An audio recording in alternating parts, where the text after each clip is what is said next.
Thank you, Honourable Speaker. Honourable Speaker, sir, the Honourable Prime Minister, members of this August House, ladies and gentlemen. As humble and a very good morning to you all. Honourable Speaker, sir, I rise to respond to the opening address delivered by His Excellency, the President of the Republic of Fiji. And I sincerely commend His Excellency's visionary address, outlining fair, inclusive and sustainable national priorities for 2026.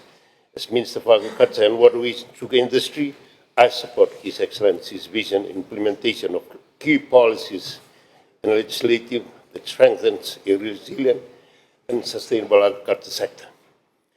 Honourable Speaker, sir, I wish to acknowledge the founder of the Catalyst Foundation, Mr. Robert. The Catalyst Foundation is focused on delivering long-term sponsorship program to support the needful communities in the remote, underprivileged region in Benue. This foundation had assisted many people, including the children of the province of Mua. They have supported and empowered communities by giving them the necessities needed in the area of education, health, social services, public welfare, and employment and training.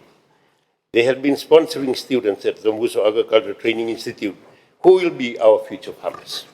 Once again, thank you very much, Mr. Probe, and I hope that you and your foundation will continue to commit and provide much-needed assistance to the vulnerable communities in Benue.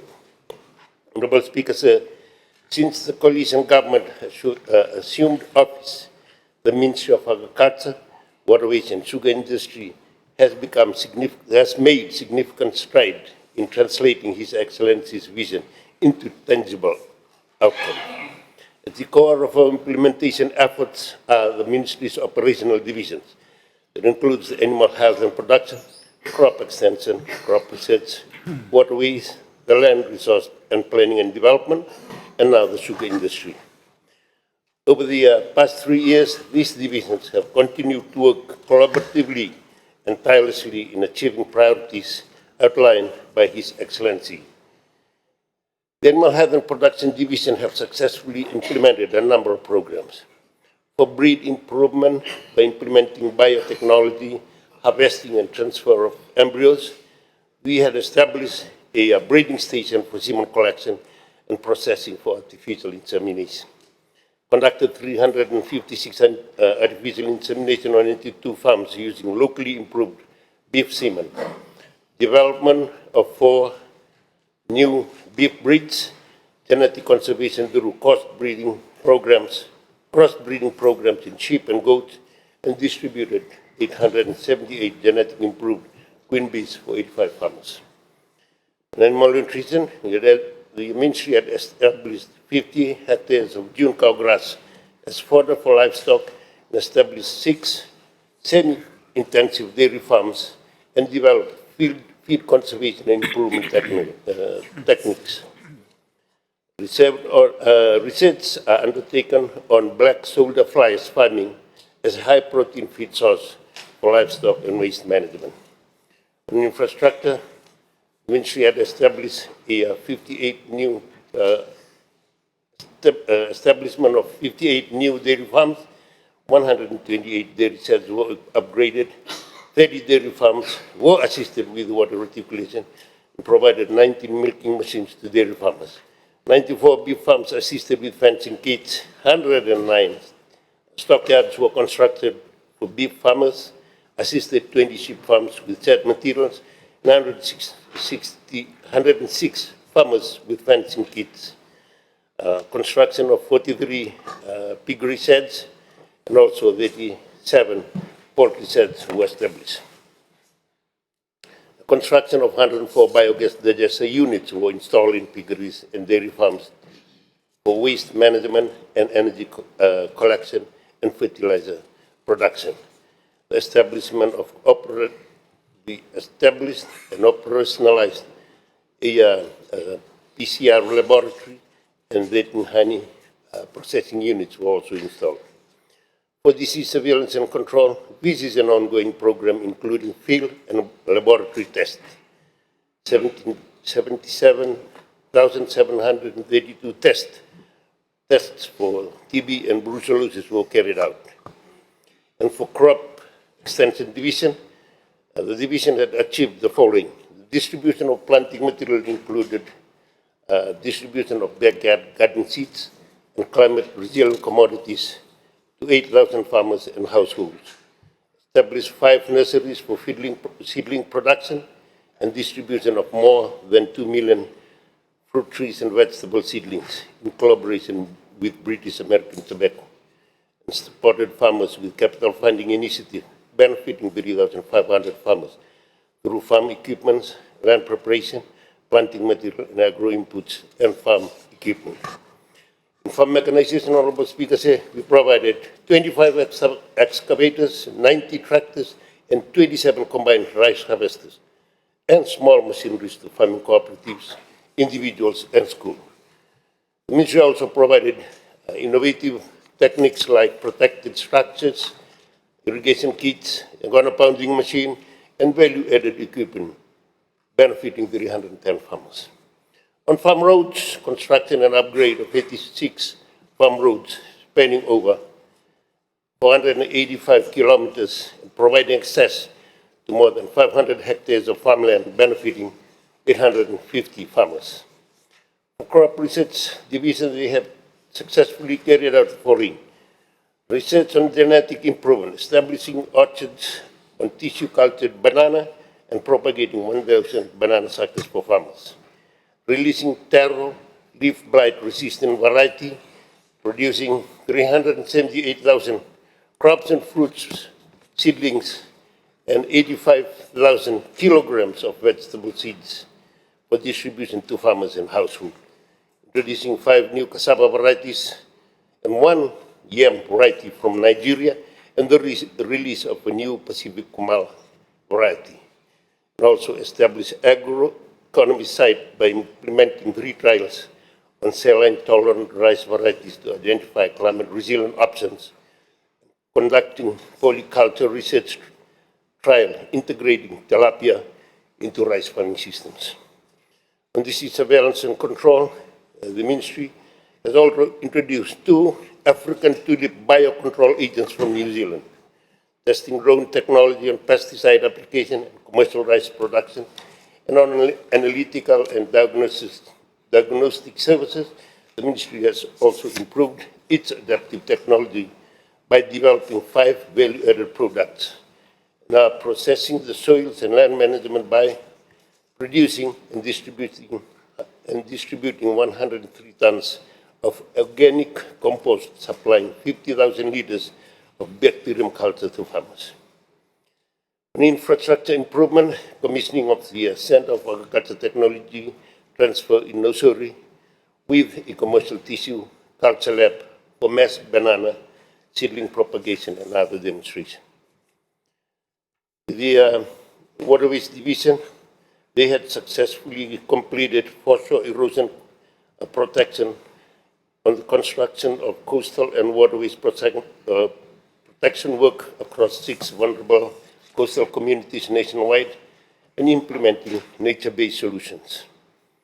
On riverbank protection, constructed land, drainage, and flood protection infrastructure across 8 villages in 4 divisions, and invested in watershed management within the Mbar River catchment and major emergency dredging maintenance works at the Mbar River mouth. These projects are delivering transformational benefits to our communities. The one, protecting lives and homes from flooding and coastal erosion, 2, strengthening food security through improved land and water management. Thirdly, preserving vulnerable agricultural land from saltwater intrusion and flood damages. And finally, stimulating rural economies through local employment and infrastructure development, and building climate resilient and vulnerable island and inland communities. For the Land Resource Planning and Development Division, Honorable Speaker, the land use section had successfully developed and published the Fiji's land use cover map in collaboration with USP and Climate AI project. They had established sustainable land management and 6 climate smart agriculture demonstration plots. They had established 28 home gardens in school and schooled gardens using innovative box farming, mini protective shade, and trellising fencing.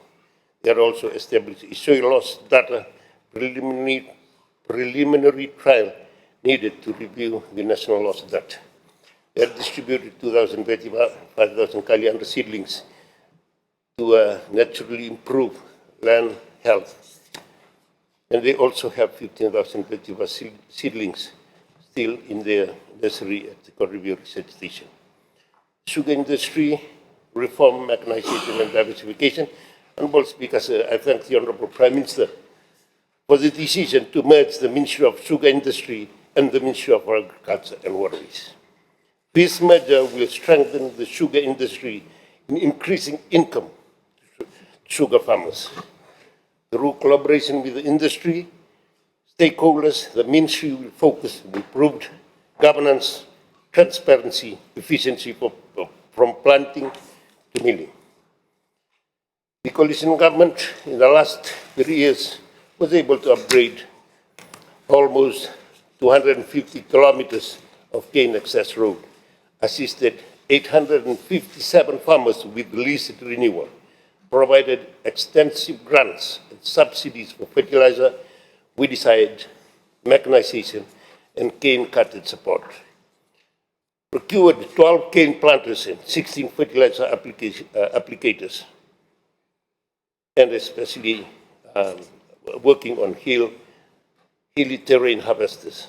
They had reduced the financial burden through parametric insurance, micro-bundle insurance, and saving through loans with reduced interest rate and voluntary saving in Fiji, National Provident Fund, and the Unit Trust of Fiji. The Ministry is exploring on options for quality labors, customized harvesters, efficiency in milling, and providing initiatives based on quality performance.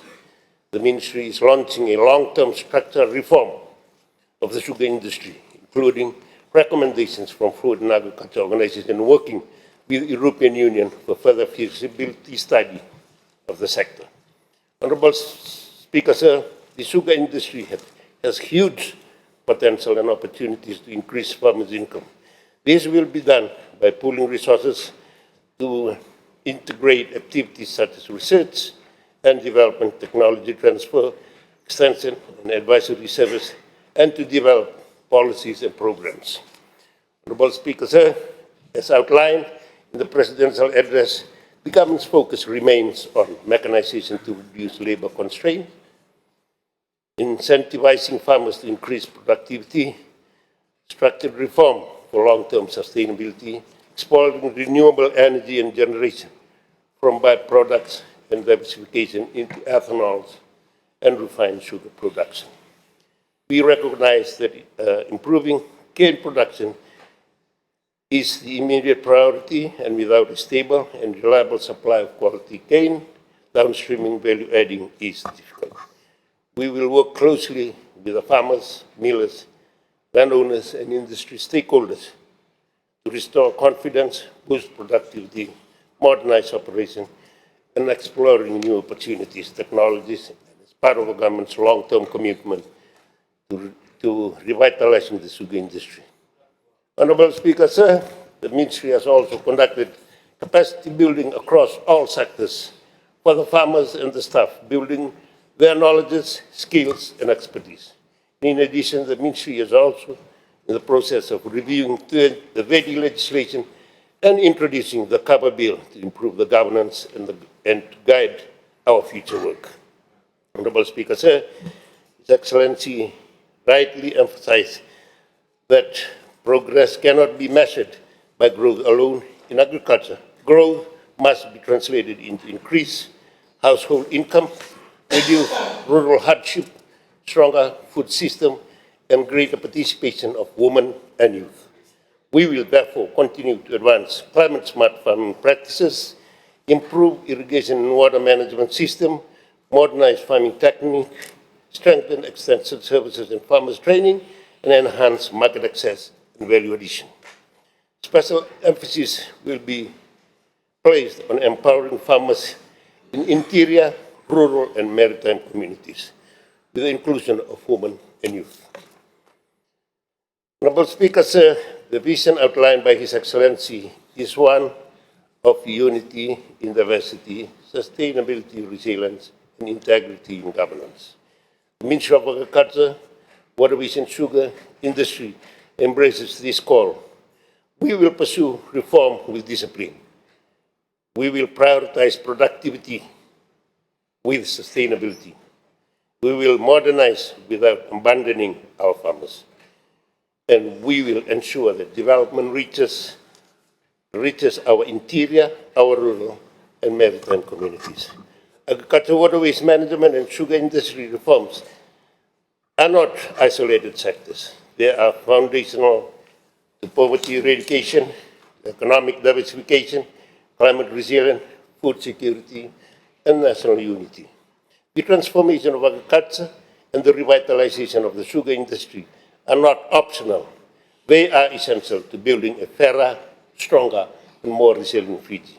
With those remarks, Honourable Speaker, sir, I thank His Excellency for his address and reaffirm my ministry's full commitment to delivering on the priorities outlined for the nation. Now,